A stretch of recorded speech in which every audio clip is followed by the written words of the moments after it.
साथियों, कोरोना के इस संकट ने वर्क कल्चर के साथ ही नेचर ऑफ जॉब को भी बदल करके रख दिया है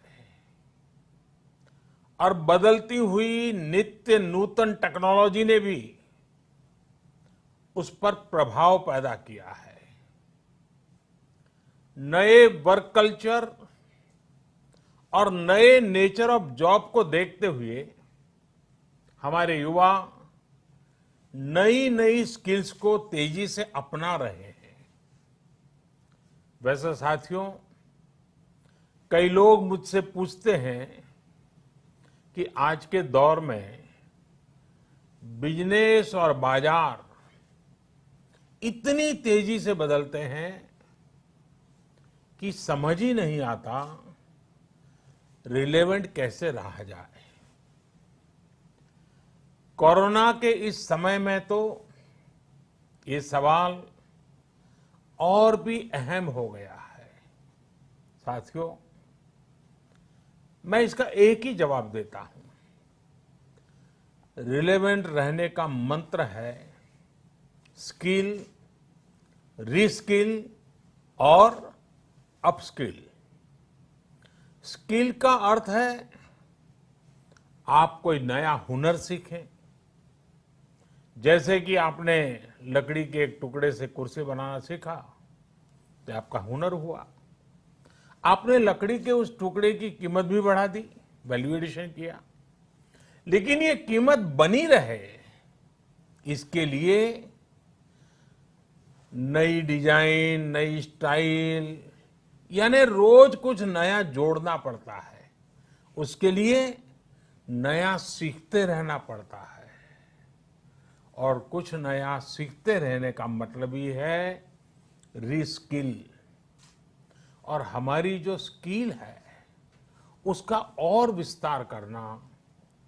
जैसे छोटे मोटे फर्नीचर बनाते बनाते आप और भी चीजें सीखते गए, पूरा का पूरा ऑफिस डिजाइन करने लग गए, तो वो हो गया अपस्किल।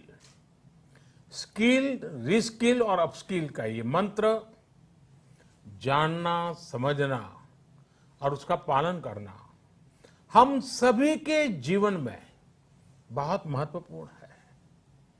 वैसे जब मैं स्किल की बात करता हूं तो मुझे अपने बहुत पुराने जानने वाले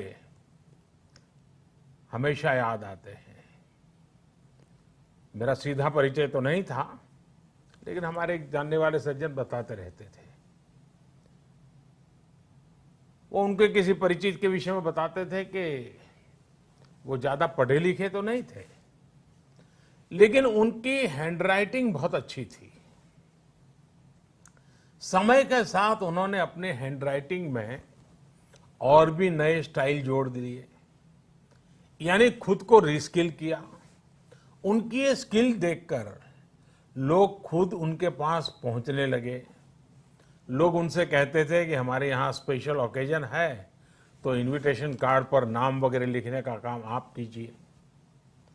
बाद में उन्होंने खुद को रीस्किल किया, अपस्किल किया। उन्होंने कई और लैंग्वेजेस में लिखना शुरू किया और इस तरह से एक प्रकार से वो उनका कारोबार बन गया। बैठे बिठाए लोग उनके पास एक काम लेकर के आने लगे। शौक से पनपा हुआ एक हुनर रोजी रोटी का और सम्मान का भी एक माध्यम बन गया।